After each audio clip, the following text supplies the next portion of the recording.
Singapore Airlines 6 is ready for departure. Singapore 6, runway 05 left. Taxi into position and hold.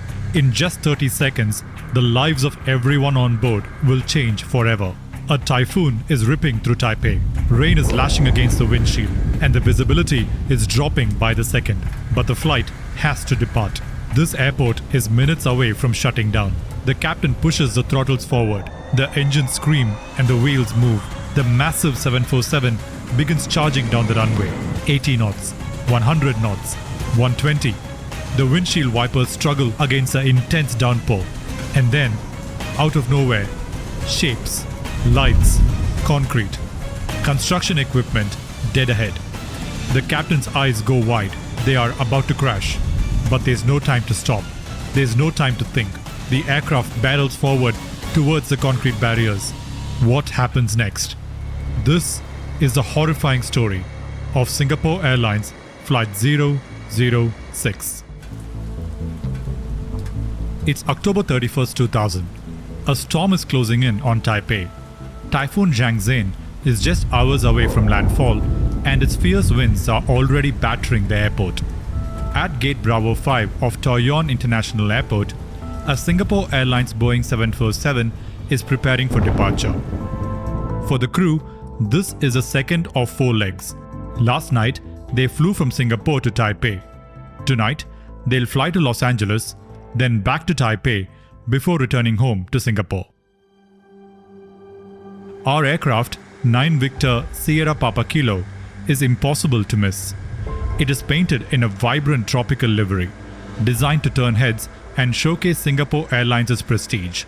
But in 1 hour, it will turn heads for all the wrong reasons. As Typhoon Jiangxian closes in, other airlines in the region cancel their flights for safety. Nearby airports at Kaohsiung and Hong Kong have also shut down. If the weather worsens, Taipei Airport will shut down too, and the passengers will be stranded. But for now, our plane is scheduled to depart. Just 18 hours ago, the same crew flew the same plane into Taipei. Even then, the weather was tough, and the crew found it hard to control the plane, especially with the fierce crosswinds throwing the plane around. The visibility was poor, and the runway only appeared below 1,000 feet. But Captain Fung was precise and careful, and he landed the plane smoothly despite the chaos. That landing gave him confidence. If he could handle the winds yesterday, he can handle the storm today. But what they don't realize is that the real danger isn't the storm. It is something that they have no idea is coming. At 9:53 p.m., the pilots report for duty. They quickly run through the pre-flight checks, examine the dispatch documents, and board the aircraft. As they walk towards the cockpit, they notice the catering crew struggling against the wind and the rain. The storm is already making simple tasks difficult. Captain Fung tells them to slow down, to take their time. There is no need to rush in this weather. This lays down the theme for the rest of the evening. Take things slow, be careful. Captain Fung Chi Kong is 41 years old. He has spent his entire 21-year aviation career at Singapore Airlines, climbing from cadet to captain. He is methodical, careful, and friendly. The kind of pilot you need in command during a storm. Seated next to him is 36-year-old First Officer Latif Sairano. The captain has asked him to be pilot flying for this leg. It's a significant responsibility that he's both excited for and nervous about. It's the first time that he'll be flying a plane in typhoon winds. Behind him sits relief pilot Ang Keng Leng, a 38-year-old Singaporean with over 5,500 flight hours. He is there to be an extra set of eyes and to take over from the crew when they need a rest during the long journey over the Pacific. As a part of their pre-flight checks, the crew review the NOTAMs. In the NOTAMs, they see a mention that runway 05 right is closed for construction and it is not in use. They make a quick note of it, but at the moment, this doesn't seem particularly relevant to them. They have no idea just how important this information is about to become. And to understand why, we need to understand the layout of this airport. Our plane is here at Gate Bravo 5. This airport has 3 runways. Runway 05 left is the longest and best equipped. It is certified for Category 2 operations, ideal for low visibility departures. Runway 6 is slightly shorter and it is a Category 1 runway. And then there's Runway 05 right. And here's where things get interesting. Runway 05 right was never supposed to be a runway. When the airport was originally designed, this strip of pavement was planned as a parallel taxiway to 5 left. But midway through construction, the airport changed their minds. They realized that they needed a backup runway just in case 5 left became unavailable. So, the taxiway was quickly upgraded into a runway and named 05 right. But because it was an afterthought, it couldn't be certified for landings. Pilots rarely requested this runway, and over the years, it fell into disuse. So the airport decided to turn it back into a taxiway, and work had begun a few weeks earlier. Construction was going on between taxiways November 4 and November 5, and that part of the runway was shut down. But due to the incoming typhoon, work had paused earlier that day, and the crew simply left their construction equipment right there on the runway. 2 excavators, 2 vibrating rollers, and a small bulldozer now sat quietly in the darkness. To mark the area, workers placed concrete jersey barriers around the equipment and topped it with flashing red lights.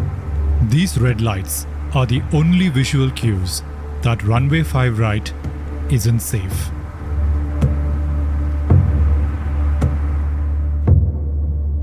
Now in aviation, even a small oversight can lead to tragedy. And just like aviation, running a successful business means managing complex details carefully. And that's where our sponsor, Odoo, comes in. Odoo is a simple, efficient, and affordable platform that covers all your business needs, from scheduling to project management, inventory, and websites. You can start with just the apps you need and add more as you grow. With the Odoo project application, you get a flexible solution to keep you and your team organized and on top of every detail. Through this comprehensive dashboard, you will have a complete view of projects with customizable stages and real-time updates. Use the Kanban view to move tasks like sticky notes for a visual pipeline, the Gantt view to see timelines, task dependencies and schedules, and the list view for an organized overview with batch action capabilities. You can even save and share custom views, giving everyone the information they need in just one click. For seamless collaboration, Odoo centralizes communication by using the chatter within the tasks, allowing you to email, add quick notes, or attach files directly to tasks through log nodes, all in one place. With Odoo, your first app is free for life, including unlimited hosting and support. It's a powerful way to manage complex operations, keeping your team organized so that nothing critical slips through the cracks. Boarding begins, and 159 passengers settle into their seats. Most are American, Singaporean, and Taiwanese, some heading home and others traveling for business. A few passengers glance nervously at the rain hammering the windows. The approaching typhoon is on everyone's mind. It has been constantly on the news for the past few days. But most are unconcerned.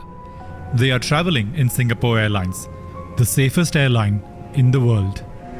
In 28 years, this airline has not suffered a fatal accident. Not once. But tonight, that might change. Before takeoff, the crew needs to check to make sure that the crosswind speeds are within company limits. The relief pilot listens to the ATIS and runs the numbers. The crosswind is 28 knots. It is just under Singapore Airlines' max limit of 30. So far, so good. The relief pilot then volunteers to complete the external walk-around inspection. Outside, rain lashes the tarmac. The ramp is already showing signs of minor flooding. Pools of water is collecting around the wheels. When he returns to the cockpit, he is drenched from head to toe, and his shoes are completely soaked. He asks for permission from the captain to remove his shoes and just wear socks. But importantly, he doesn't mention the flooding. He assumes that the captain already has too much on his plate. This silence may have changed everything, because the 28-knot crosswind is only okay if the runway is wet. But if the runway is contaminated, which means it has more than 3 millimeters of standing water, that limit drops to 15 knots. And at the current crosswind speeds, they are way above that limit. They wouldn't be allowed to take off. Now, something unfortunate happens here. In Singapore, the ATIS would have clearly told the pilots whether the runway was contaminated or not. But the Taipei ATIS doesn't contain this information. It is unclear from the final report whether the crew was aware of this difference. Other airlines in the region have trained their pilots to assume that the runway is contaminated during heavy rain. At this very moment, another Asia Pacific 747 is preparing for takeoff from Taipei. That crew has factored in a contaminated runway for their calculations and have decided to wait for conditions to improve. But Singapore Airlines had no such policy. The captain looks at the ATIS, nothing mentioned about runway contamination. He looks outside from the cockpit window. The rain is heavy, but from his viewpoint, he can't see the water pooling on the tarmac. So, he decides that the runway is just wet and accepts the 28 knot crosswind. Investigators would later find that runway 5 left would accumulate 3 millimeters of water even in much lighter rain, let alone rains from a storm. Usually, Singapore Airlines 747s departing from Toi On Airport will use runway 6 for departure because it is closer to the gates where they usually park at. This gives them a short and simple taxi route. But given the conditions tonight, Captain Foong decides to use runway 5 left instead. Runway 5 left is a category 2 runway. It is longer, wider, and has enhanced lighting, which makes it ideal for departure in poor visibility. But there's a catch. None of the crew have used this runway in over 3 years. This part of the airport isn't familiar to them either. They'll need to stay focused during taxiing and rely on the airport maps to find their way. In preparation for taxiing to runway 5 left, Captain Foong expects Taipei Ground Control to assign them the following path. Taxi east to a taxiway called East Cross, turn onto it, and then turn left on runway 5 right. They'll then backtrack on runway 5 right up to November 7. They'll exit at November 7, continue via November Papa, and then make a right turn at November 1 to enter runway 5 left for departure. This turn tells us that the captain is well aware of the partial closure of the runway due to construction. Although he originally intended for the first officer to handle the takeoff, given the severe crosswinds and the intense rains, Captain Foong now decides that he should fly the departure out of Taipei himself to make sure they fly clear of the storm safely. The first officer, secretly relieved, agrees. Flight 6 then requests pushback clearance. It is one of the last planes attempting to leave Taipei before the typhoon hits. Singapore 6 requests taxi. Singapore 6, taxi to runway 06 via taxiway. Correction, runway 05 left via taxiway Sierra Sierra, West Cross and November Papa. The instruction is different from what the crew had prepared for. The first officer hesitates and misses a part of the transmission. I missed that, man. What is it? The captain clarifies the clearance to the first officer and he acknowledges it and reads it back to the ground control. Instead of heading east, the new clearance now takes them west. But this new route is shorter and simpler, and so they accept it. The captain releases the parking brake and applies idle thrust to get the plane moving. He reminds his crew again that he intends to be careful and that he'll taxi slowly. The plane crawls forward at just 5 knots. Even at this speed, the painted taxiway lines are slick from the rain, making control difficult. Ground control then reports, wind 020 degrees at 28 knots, gusting 50. Visibility now 400 meters in heavy rain. Visibility has dropped even further to just 400 meters as rain pounds relentlessly against the cockpit windows. Outside, fierce winds slam against the aircraft's massive vertical stabilizer, causing the plane to twist. Captain Foong continuously fights against this. He mutters uneasily, "Oh, a lot of rudder work is needed here, man." He is having to constantly work the tiller and the rudders to keep the plane going in a straight line. Behind him, The relief pilot watches the worsening conditions. Crosswind, it's coming in. The longer the delay, the worse it is, prompting the captain that they need to get to the runway sooner before the conditions become worse. The captain focuses on the green taxiway lights in front of him. I want you to imagine you're driving in a storm. Rain hammers your windshield. Your wipers can't keep up. The road ahead is just a blur of water and headlights. Your only guidance are the faint red tail lights of the car in front of you. You trust that if you keep your eyes locked on them, you'll reach home safely. That's exactly what Flight 6's crew is doing right now. Their entire world shrinks down to one thing: the green taxiway centerline lights glowing dimly through the storm. But there's a critical difference between how these lights work at Taipei and back home at Singapore Changi Airport. At Singapore Changi, the taxiway green lights are only illuminated for the specific route that the plane has been cleared for. But here in Taipei, every taxiway is lit green, leaving it up to the pilots to navigate precisely using their airport charts. In tonight's storm, in poor visibility, on an unfamiliar route, this dramatically increases their workload. But there's something else the crew doesn't realize yet. Taipei Airport has no ground radar. Tonight, blinded by the rain and darkness, ATC can't actually see Flight 6 from the tower. The crew assumes someone is closely monitoring them, but they are not. If the pilots make a wrong turn or get lost in the taxiways, nobody will notice. Nobody will stop them. Right now, Flight 6 is slowly taxiing along taxiway West Cross. Just ahead, hidden by darkness and heavy rain, is construction equipment sitting silently on runway 5 right. The pilots can't see it. Not yet.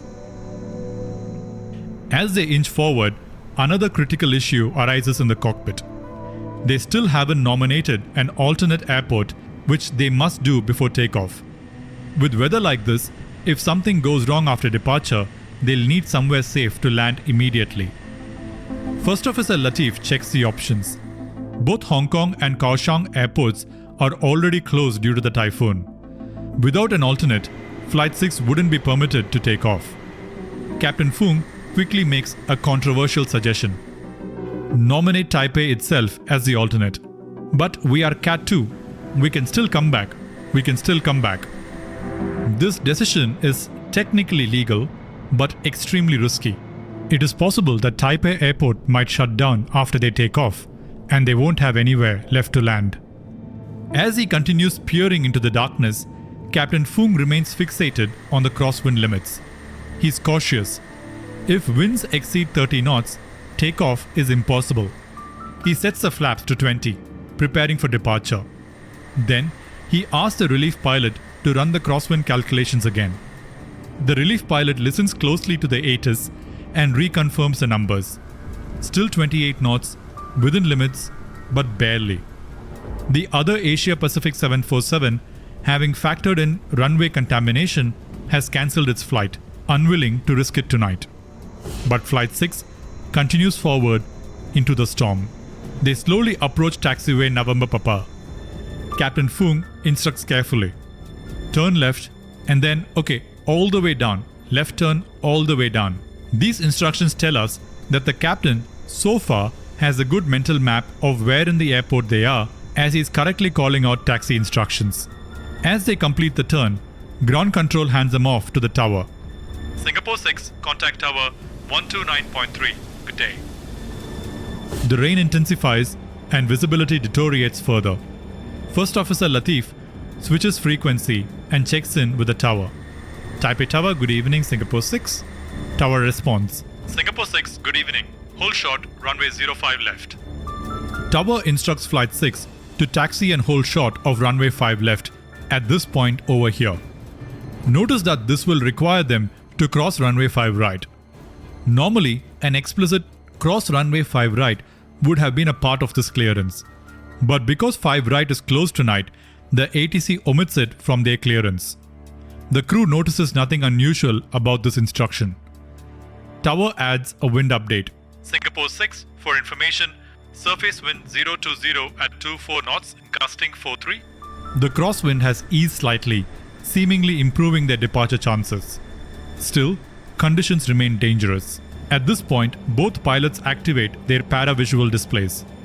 A PVD is a simple visual guidance tool that is tuned to the runway's ILS frequency. When the plane is properly aligned on the runway, the PVD display opens up to reveal a barber pole pattern.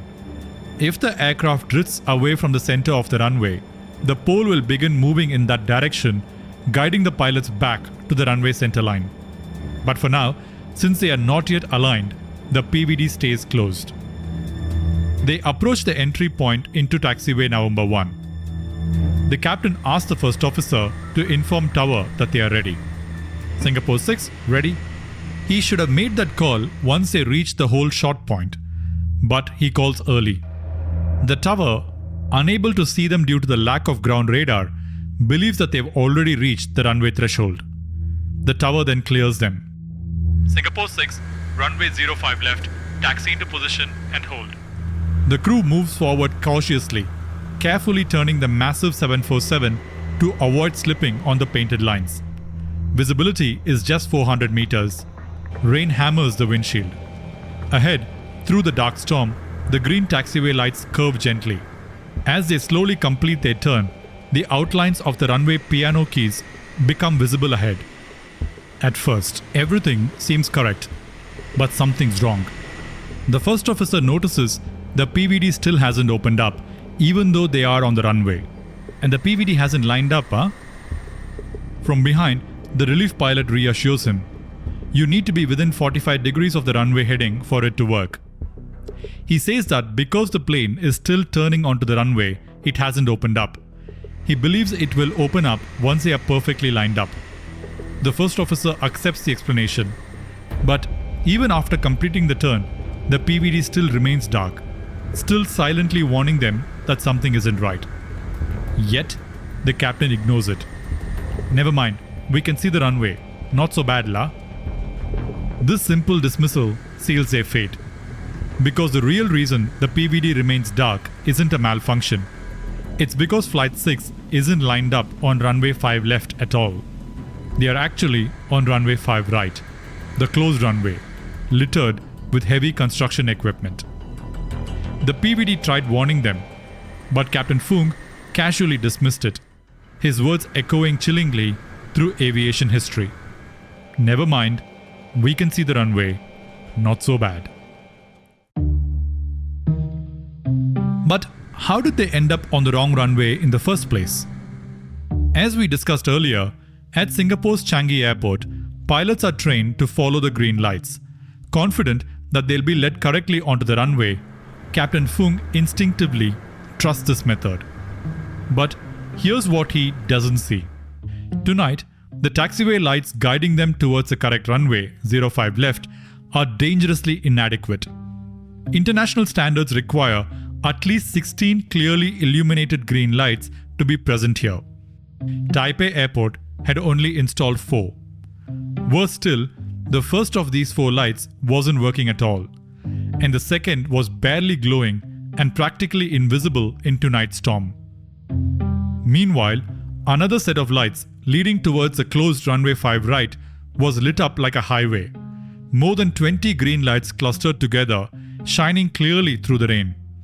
For Captain Fung, trusting the follow the green rule, this misleading path looked obvious, so he took it. Given how slowly they are taxiing, less than 5 knots, they incorrectly assume they have traveled far enough to reach runway 5 left, even though they have barely reached runway 5 right. Besides the dark PVD, there were other obvious clues the crew missed. Runways usually have distinct white and red centerline lights, but runway 5 right, being converted into a taxiway, had its center lights switched to green, clearly indicating it's not an active runway. Further, the reason why the captain chose 5 left was because it was a Category 2 runway. Category 2 ILS runways are lit up like Christmas trees, with lights everywhere. It is unmistakable compared to a taxiway. But perhaps the most tragic oversight of it all was right in front of them, their own instruments. The localizer needle on their primary flight display which guides pilots onto the runway centerline during landings, was significantly off-center. If they were properly lined up on 5 left, it would have been perfectly centered. But because pilots typically don't check this needle during takeoff, neither pilot noticed it. The pilots were now victims of confirmation bias. Once convinced that they were lined up correctly, their brains unconsciously filtered out contradictory information. They saw runway markings, they saw green lights, they saw the piano lines, and assumed that they were on 5 left. Also, everything happened incredibly quickly. From clearance onto the runway to this moment, barely 45 seconds have passed. Far too little time to reconsider or catch these errors. The tower then calls out a clearance clearly. Singapore 6, runway 05 left, wind 020 at 28, gust 50, cleared for takeoff. Captain Fung switches the windshield wipers to high, flips on the landing and strobe lights, and gently pushes the throttles forward. At 11:16 p.m. local time, with multiple warnings dismissed, the engines spool up, and the massive 747 begins accelerating down the closed runway 5 right, straight towards the construction equipment still hidden in the darkness ahead. They have exactly 41 seconds left. The plane races forward through torrential rain, building speed rapidly. Inside, the pilots carry out their routine checklist. 80 knots. Check. They are intensely focused, fighting crosswinds, controlling their huge aircraft, monitoring engine performance, and scanning instruments, unaware of what's ahead in the darkness. Their attention is divided. The runway is nearly invisible through the rain. And then suddenly, something appears from the darkness. Shapes. Unnatural shapes. Solid, silent, metal, concrete, tires. Objects that have no business on an active runway. Exactly 32 seconds after the takeoff roll begins, Captain Fung's voice cuts urgently through the cockpit. Something's there! His cry echoes with sudden, terrible recognition. But it's too late. Impact. The nose slams violently into concrete barriers. The impact instantly tears the fuselage apart. Landing gear collapses and shreds. Wings rupture, releasing thousands of gallons of jet fuel. A massive fireball engulfs the plane's center section where the fuel tanks are. For the 70 passengers seated near the wings, the horror is unimaginable. Plastic melts, seats ignite, toxic smoke fills the lungs. Of these passengers, 64 will never escape.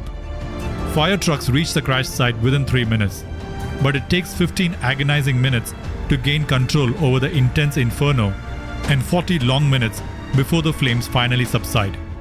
Rescuers can only watch helplessly as sections of the aircraft burn with passengers trapped inside. Perhaps the most haunting truth about Flight 6 is how survival depends entirely on seat location. If your seat was in the tail section, you live. If you were seated near the wings, your odds plummet. A seemingly insignificant choice, a seat selection made casually, perhaps days earlier based on legroom or wanting to sit near a window, suddenly determines who survives and who doesn't. Just 8 days before Flight 6's crash, another flight crew had begun to line up on runway 5 right before catching their error at the last moment. Because there were no formal reporting structures, the pilots did not mention this to the airport. They only came forward with this information after the crash of Singapore 6. The aftermath sparked bitter disputes over responsibility. Singapore Airlines pointed to inadequate airport lighting and signage, arguing their pilots were victims of a confusing environment. Taiwanese investigators countered that the pilots had sufficient cockpit resources and failed to recognize discrepancies clearly shown by their instruments.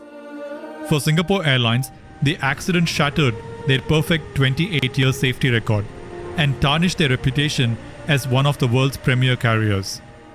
The pilots were placed under house arrest for 2 years, faced criminal charges for negligence, and all 3 were eventually dismissed from Singapore Airlines. Years later, in 2010, the captain and the first officer were re-credentialed and hired by AirAsia. The first officer, Latif, eventually graduated to become a commander at AirAsia. The relief captain never flew again. After Flight 6, airports worldwide introduced advanced ground radar, improved taxiway lighting, clearer signage, GPS tracking, and strict reporting processes for runway incursions. Yet, despite technological advances, human error persists. In 2017 alone, an Air Canada flight nearly landed on a crowded taxiway at San Francisco, narrowly avoiding the worst aviation disaster in history. Actor Harrison Ford mistakenly landed his plane on a taxiway instead of the parallel runway at John Wayne Airport.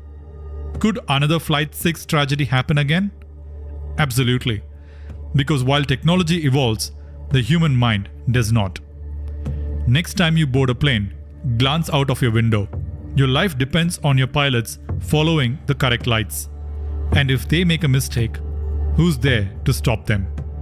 Click here to watch the terrifying story of United Airlines Flight 1448, where another wrong turn put a passenger plane directly onto an active runway right in front of another aircraft.